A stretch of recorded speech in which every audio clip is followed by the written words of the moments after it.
하나님이 주시는 말씀을 같이 보겠습니다. 신약 성경 누가복음 12장 16절부터 21절까지입니다.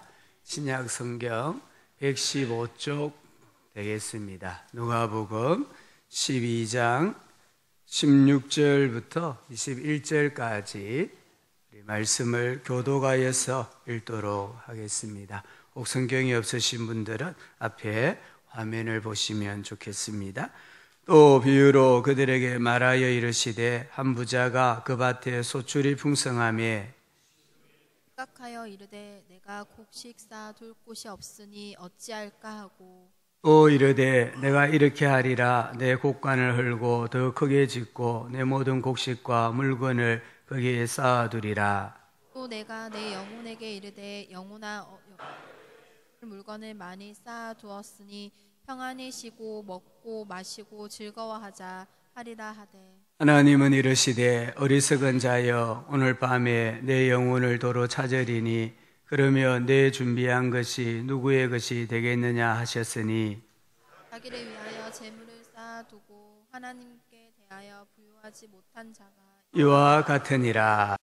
우리 모든 사람들에게는 소원이 있습니다. 여러분 소원도 아마 있을 건데요. 아마 보통 사람들의 소원은 행복일 거예요. 행복하게 살았으면 좋겠다. 아기가 태어났을 때도 또 결혼을 할 때도 이렇게 행복하게 가정생활을 할 때도 소원은 행복일 거예요. 자, 오늘도 우리는 행복하기 위해서 눈을 떴고 행복하기 위해서 오늘 하루를 열심히 살아가는 줄 압니다.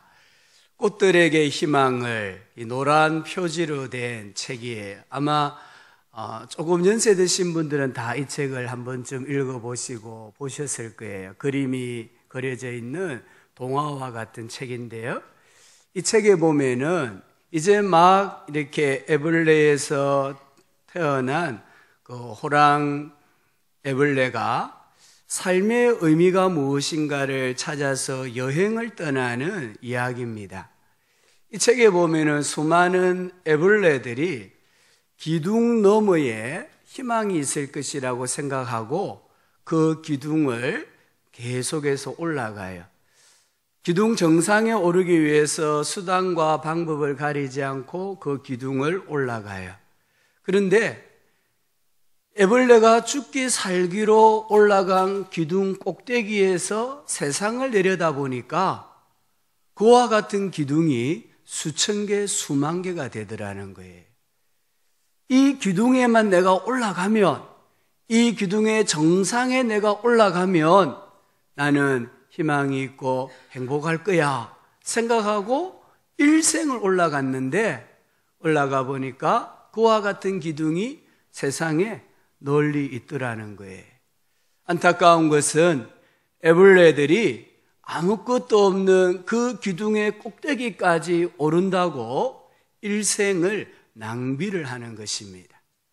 우리 사람들도 나름대로 몇 개의 기둥들을 가지고 있는 것 같아요. 내가 이 기둥을 정복하면, 내가 이 기둥의 꼭대기에 올라가면 내 인생은 희망이 있을 거야. 내 인생은 행복할 거야. 이런 생각을 해요.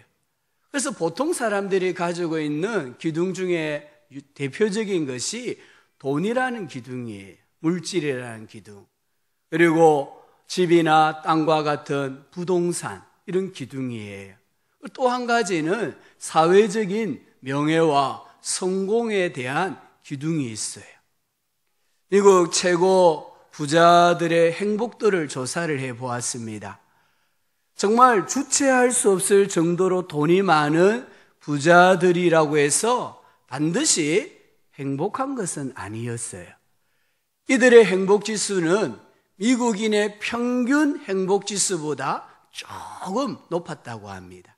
그것도 돈이 많아서가 아니라 가족이 있기 때문에, 친구가 있기 때문에, 내가 어떤 삶에서 뭔가를 이룬 성취감이 있기 때문에 행복하다라고 답을 했어요. 결국 이 돈은 우리 행복에 있어서 결정적인 기준이 될 수가 없습니다.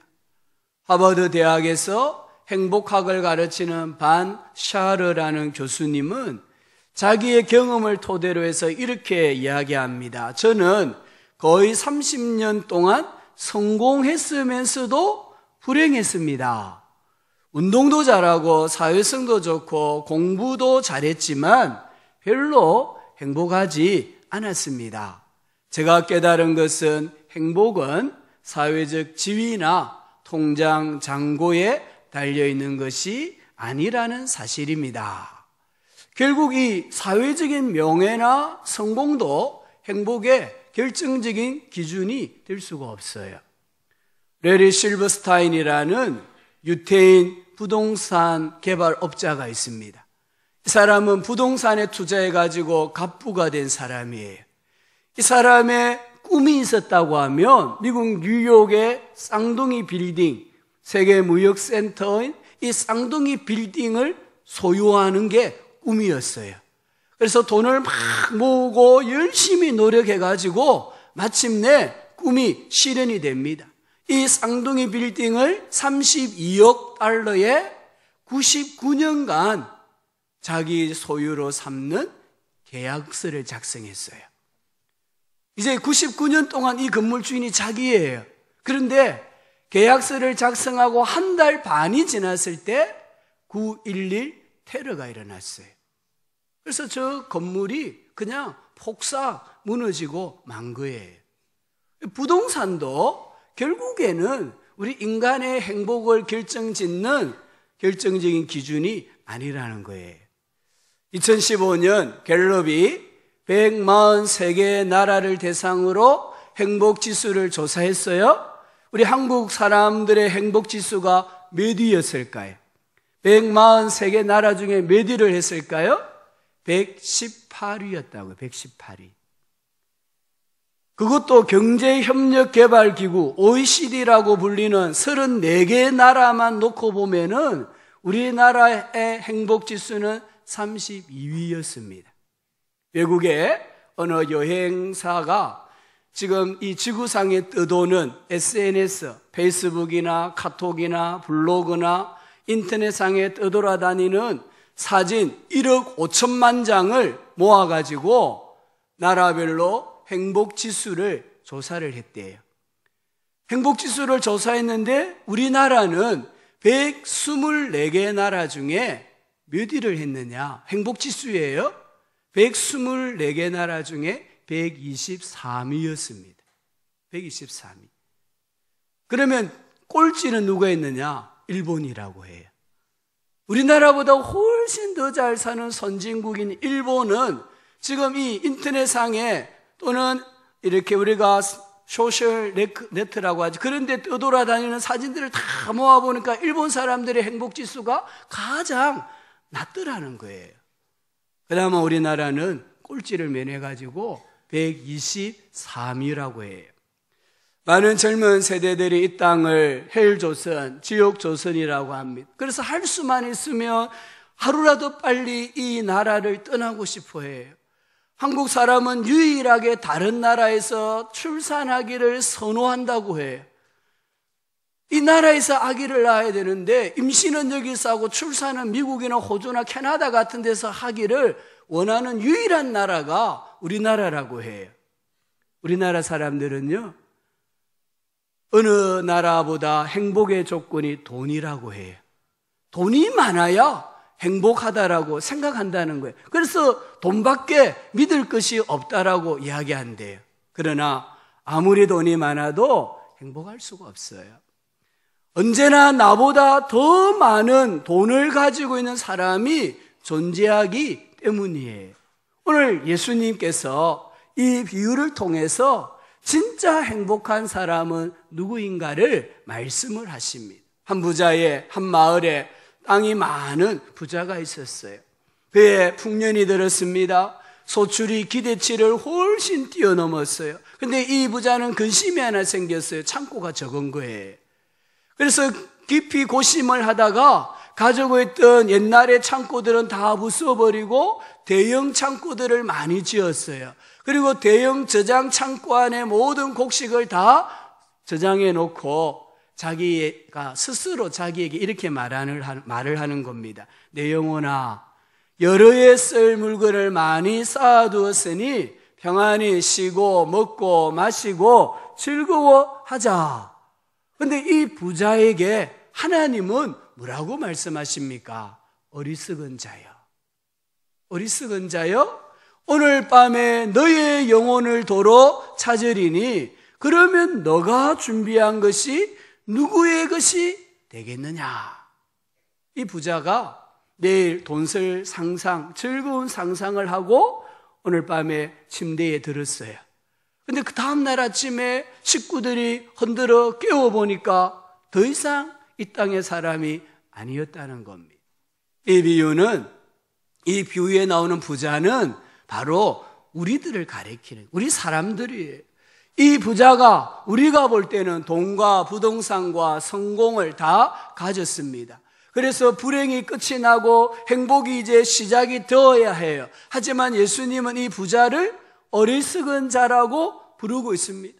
우리에게는 동경의 대상이고 성공의 롤 모델인데 예수님은 이 사람을 가리켜서 이 바보야, 이 천치 축구야, 이래 부르고 있는 거예요. 어리석은 자와 지혜로운 자를 구분하는 것은 돈, 부동산, 성공이 아닙니다. 생명을 비롯하여서 내 소유의 진짜 주인이 누구인가를 아느냐, 모르느냐를 가지고 어리석은 자, 바보 같은 사람, 지혜로운 자가 결정이 되는 거예요. 이 사람은요, 큰 부자입니다. 농업 기술이 탁월했습니다. 운도 따라줬습니다. 기대치 이상의 수확을 거두었습니다. 하지만 모르는 게 하나가 있었습니다. 자기 생명의 주인이 누구인가? 내 소유의 진짜 주인이 누구인가? 몰랐던 거예요. 내 생명은 내 것이 아닙니다. 하나님의 것입니다. 내가 가지고 있는 건강, 물질, 집, 편리한 기구, 도구들은 내 것이 아닙니다. 하나님의 것입니다. 나는 하나님에게서 무상 임대를 받아 지금 누리면서 살고 있을 뿐입니다. 저도 지금 살고 있는 집이 있습니다. 타고 다니는 차가 있습니다. 근데 이것은 내 것이 아닙니다. 교회의 것이에요. 더 나아가서는 하나님의 것이에요. 만약에 교회가 차를 팔아서 처분을 한다면 저는 걸어 다니든지 대중교통을 이용을 해야 돼요. 반대로 더 좋은 차를 구입하면 더 좋은 차를 타고 다닐 수가 있어요. 저는 집이 있으면서도 집이 없다고 봐야 돼요. 저는 차가 있지만 차가 없다고 말해야 돼요. 왜냐하면 제가 가지고 있는 것, 제가 지금 누리고 있는 것은 제 것이 아니라 교회의 것이고 궁극적으로는 하나님의 것이기 때문이에요. 그래서 제가 어디 가서 저는 집이 있습니다, 저는 차가 있습니다, 이렇게 자랑할 수 없는 거예요. 단지 감사하는 마음으로 사용을 할 뿐인 거예요. 부자는 이 사실을 몰랐습니다. 그래서 물질도 건강도 영혼도 자기 것이라고 생각했습니다. 오늘 말씀에 내가 이렇게 하리라 강한 의지를 나타내요. 내 곡간을 헐고 더 크게 짓고 내 모든 곡식과 물건을 거기 쌓아두리라. 우리는 아무도 이 부자를 욕할 수가 없습니다. 왜냐하면 우리도 이 부자와 같이 생각하기 때문이에요. 우리도 돈이 많으면 미래가 안전할 것이다, 미래가 확실할 것이다라고 생각을 해요. 우리도 돈이 많으면 행복할 것이라고 생각을 해요. 그래서 지금 우리는 불행한 거예요. 이처럼 풍요로운 시대에 이 땅이 왜 지옥이라고 불평을 해야 합니까? 한 번은 제가 이런 엉뚱한 생각을 해봤어요. 내가 나이가 많이 들어서 늙으면 집을 어디에 구해야 될까? 홈플러스나 또는 이마트 같은 대형 마트가 있는 옆에 집을 구해야 되겠다. 왜요? 낮에 걸어가서 시식해서 점심 해결하고 저녁에 한 5, 6시 가서 또 시식이가 저녁 해결하고 그러면 하루에 2끼 해결하잖아요. 돈 안 들이고 운동하고 돈 안 들이고 밥 먹고 얼마나 좋아요. 그만큼 우리나라가요, 복을 받은 나라예요. 그만큼 우리나라가 풍요로운 나라예요. 그런데 왜 이 나라를 가리켜서 헬조선이라고 해야 합니까? 왜 자살률이 세계 1위가 되어야 됩니까? 왜 많은 가정들이 아파하고 깨어져야 합니까? 행복의 기준이 잘못되었기 때문입니다. 우리 행복을 소유의 넉넉함과 좋고 편리한 환경에 두기 때문이에요. 돈이 없으면 불행하다고 생각해요. 생활 환경이 불편하면 불행하다고 생각해요. 다른 사람보다 더 많은 물질을 가져야 되고 더 넓은 집에서 살아야 되고 더 많은 재능을 가져야 행복하다고 생각해요. 그래서 우리는 지금 이 풍요로운 시대에 하나님이 모든 것을 주셨음에도 불구하고 비참해지고 불행하게 사는 거예요. 행복은 마음먹기에 달린 것도 아니에요. 내가 이제부터 행복해지겠다 다짐한다고 행복해지는 게 아닙니다. 오늘 이 부자가 뭐라고 말합니까? 자기 영혼에게 말합니다. 내 영혼아, 여러 해 쓸 물건을 많이 쌓아두었으니 이제 평안히 쉬고 먹고 마시고 즐거워하자. 내가 이제 이렇게 많은 곡물을 쌓아두었으니까 나는 가만히 있어도 행복해질 거야. 내 인생의 가치는 이제 상승이 될 거야. 내 삶은 이제 즐거울 거야. 아니라는 거예요. 하나님은, 성경은 소유의 넉넉함이나 좋은 환경이 행복의 기준이 될 수 없다고 말씀하세요. 내가 마음을 먹는다고 행복해지는 게 아니라는 거예요. 그러면 행복의 절대 기준이 무엇인가? 돈도 아니고 부동산도 아니고 사회적인 명예와 성공도 아니라고 하면 행복의 절대 기준이 무엇인가? 오늘 예수님 말씀하십니다. 관계라고, 관계. 관계라는 거예요. 여러분, 잠언 21장 9절을 한번 보십시오. 같이 한번 읽어볼까요? 다투는 여인과 함께 큰 집에서 사는 것보다 움막에서 사는 것이 나으니라. 대굴 같은 집에서 가족끼리 서로 막 싸우고 다투는 것보다 그냥 텐트와 같은 움막에서 사는 게 훨씬 낫다는 거예요.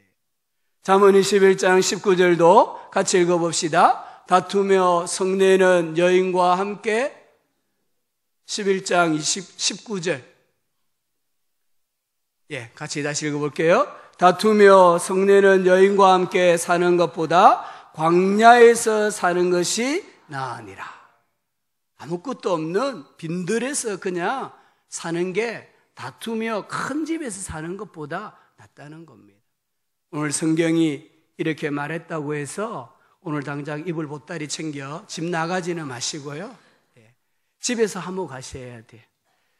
잠언 17장 1절은 이렇게 말합니다. 마른 떡 한 조각만 있고도 화목하는 것이 제육이 집에 가득하고도 다투는 것보다 나으니라. 매일 반찬이 고기인데 고기 반찬을 앞에 두고 가족끼리 막 다투는 것보다는 마른 떡 한 조각 떼어주면서 서로 화목하는 게 훨씬 낫다는 거예요. 행복은 관계라는 거예요. 신명기 33장 29절에 이스라엘이여 너는 행복한 사람이로다. 여호와의 구원을 너같이 얻은 백성이 누구냐? 지금 이스라엘은 광야에 있습니다. 모압 평야에 있습니다. 이 이스라엘 백성들이 눈을 떠서 하루 종일 했던 일은 장례를 치르는 일이에요. 동족을 매장하는 일이었어요. 아무것도 없는 환경이에요. 그런데 하나님께서 이스라엘 민족을 향하여 말씀하시기를 이스라엘이여 너는 행복한 사람이로다. 왜? 여호와의 구원을 너같이 얻은 백성이 누구냐? 비록 광야에 있고 먹을 것이 없고 마실 물이 없고 환경이 열악하다 할지라도 너가 하나님을 알고 하나님께 구원을 받은 백성이라면 너는 세상에서 제일 행복한 사람이다라고 하나님이 말씀을 하시는 거예요. 우리 예수님께서도 마태복음 5장 44절에서 이렇게 말씀을 하셨어요. 같이 읽어봅시다. 나는 너희에게 이르노니 너희 원수를 사랑하며 너희를 박해하는 자를 위하여 기도해라. 왜 예수님께서 원수를 위해 기도해라? 너를 박해하는 자, 너를 핍박하는 자를 위해서 기도해라 이렇게 말씀하셨을까요? 나의 행복을 위해서예요. 관계, 결국 행복은 관계예요. 행복의 절대 기준은 관계예요. 부부의 행복, 부모와 자식 간의 행복, 교회 생활의 행복, 이웃과의 행복은 모두 관계에 달려 있어요. 특별히 우리 사람은 생명의 주인이신 하나님과의 관계에 의해서 행복해지기도 하고 불행해지기도 합니다. 그림을 하나 보실까요? 이 그림을 보시면 농부가 밭에 여러 종류의 씨앗을 뿌렸어요. 밀도, 콩도, 보리도, 옥수수도, 귀리도, 기타 작물들을 자기 밭에 다 뿌렸어요. 그런데 이 뿌린 작물 중에 열매를 맺은 작물은 하나밖에 없어요. 혹시 보이시나요? 뭔가요? 밀이에요, 밀. 왜 밀이 열매를 맺었습니까? 물이 흐르는 강에 연결되어 있었기 때문이에요. 농부가 씨를 많이 뿌린다고 열매 많이 맺는 거 아니에요. 농부가 다양한 씨앗을 큰 땅에 뿌린다고 수확 거두는 거 아니에요. 내가 뿌린 씨앗이 강에 연결이 되어야 돼요. 뿌리가 물에 연결되어 있어야만 뿌린 것만큼, 수고한 것만큼 열매를 맺는 거예요. 그래서 여기에 콩이 열매를 맺으려면 강하고 연결되어야 돼요. 귀리가 열매를 맺으려면 강하고 연결되어야 돼요. 우리의 신앙생활, 우리의 인생도 마찬가지입니다. 다시 한번 그림을 보십시오.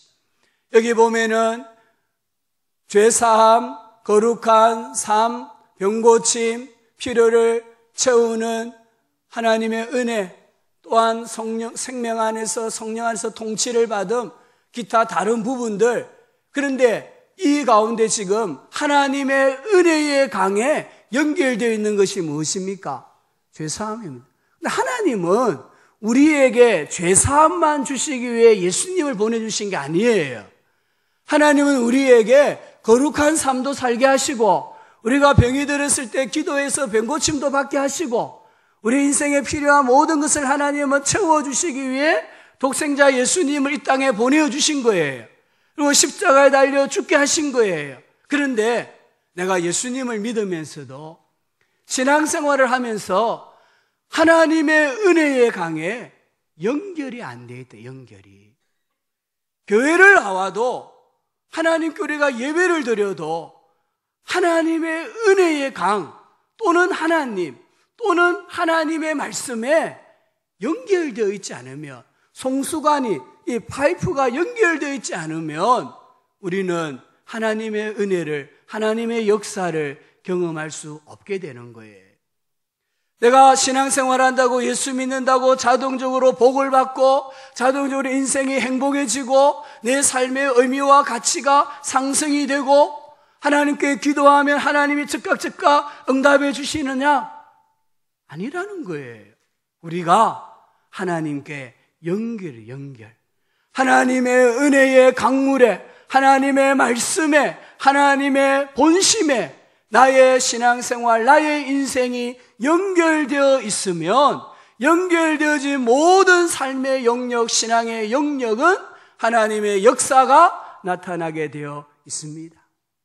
나는 왜 예수를 믿어도, 나는 왜 예배를 드려도, 나는 왜 이 모양일까?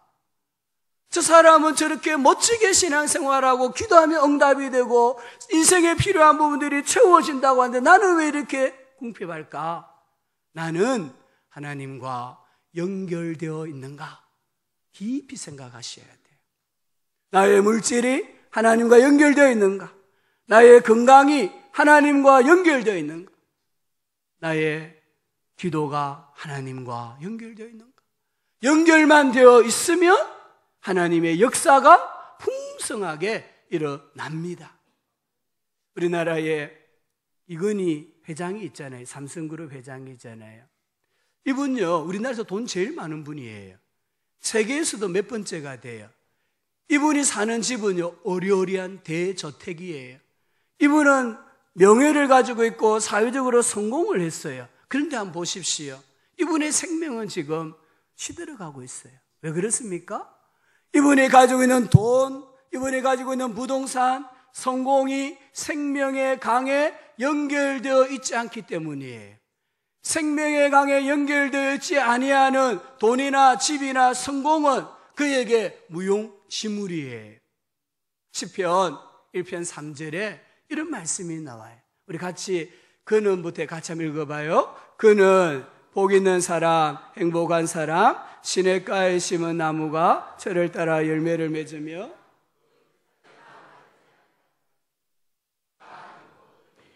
형통하리로다. 아멘. 복 있는 사람, 행복한 사람이 누구냐? 나무로 비유하면은 뿌리가 시냇가에 뻗어 있는 사람이라는 거예요. 이 사람은 아무리 가뭄이 들어도, 아무리 자연의 재해가 있어도 철을 따라 열매를 맺어요. 우리 신앙생활이, 내 인생이 하나님과 연결되어 있으면은 내가 하는 모든 일이 다 형통해지는 줄 믿습니다. 우리가요, 돈을 많이 모을 수 있습니다. 우리는 아주 좋은 집, 아주 큰 집에서 살 수도 있습니다. 우리는 사회적으로 크게 성공할 수 있습니다. 우리는 육체적으로 매우 건강할 수 있습니다. 그러나 하나님과 연결되지 않으면 열매를 맺을 수가 없습니다. 하나님과 연결되지 않으면 행복한 삶을 살 수가 없습니다. 왜냐? 하나님은 행복의 근원이시기 때문입니다. 하나님은 복의 근원이시기 때문이에요. 그 하나님과 연결되어 살 때만이 진짜 행복할 수 있습니다. 환경을 초월하는 기쁨을 누릴 수가 있어요. 인생의 경주를 끝까지 완주할 수 있는 능력을 위로부터 공급을 받게 되어 있습니다. 송명희 시인, 지난주도 제가 말씀을 드렸는데 이분은 태어날 때 중증 뇌성마비로 태어났다고 했잖아요. 이분이 이런 시를 썼습니다. 나 가진 재물 없으나, 나 남이 가진 지식 없으나, 나 남에게 있는 건강 있지 않으나, 나 남이 없는 거 있으니, 나 남이 못 본 것을 보았고, 나 남이 듣지 못한 음성 들었고, 나 남이 받지 못한 사랑받았고, 나 남이 모르는 거 깨달았네. 그리고 고백합니다. 공평하신 하나님이, 나 남이 가진 건 나 없지만 공평하신 하나님이 나 남이 없는 거 갖게 하셨네. 사람의 눈으로 보면, 세상의 시각으로 보면 이 송명희 시인은 절대로 행복할 수가 없습니다. 왜 그렇습니까? 재물이 없잖아요. 지식이 없잖아요. 건강이 없잖아요. 이분 말씀드렸듯이 17살에 자기 힘으로 숟가락 처음 들었던 사람이에요.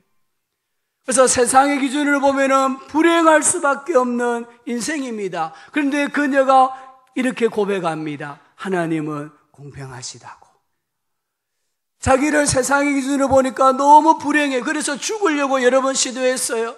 그런데 내가 죽을 때 죽더라도 기도 한번 해보고 죽자. 하나님 앞에 결심하고 기도했을 때에 자기 모습이 보이는 거예요. 어떤 모습이에요?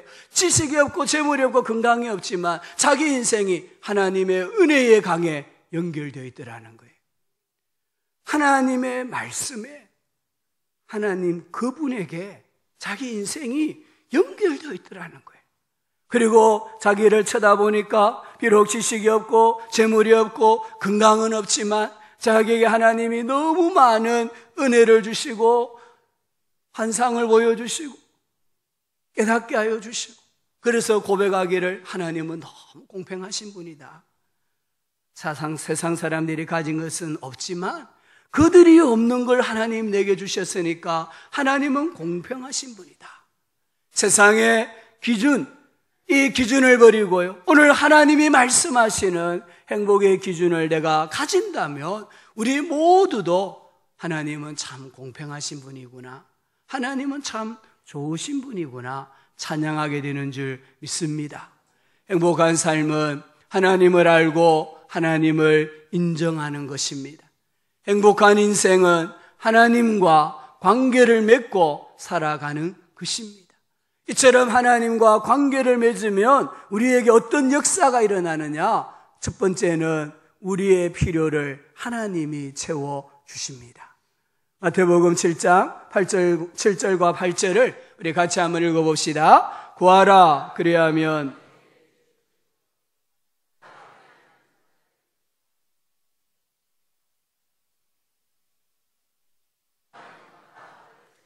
찾는 이는 찾아낼 것이요 두드리는 이에게 열릴 것이니라. 아멘.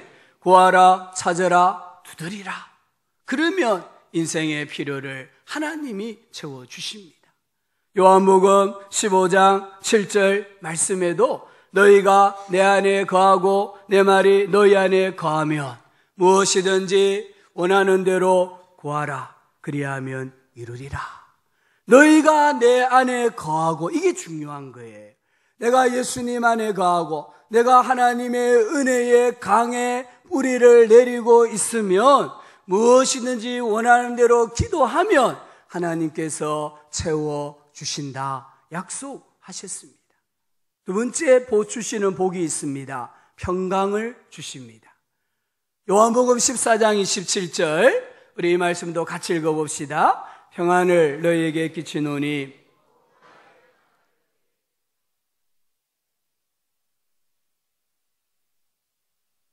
너희는 마음에 근심하지도 말고 두려워하지도 말라. 아멘. 행복이 무엇입니까?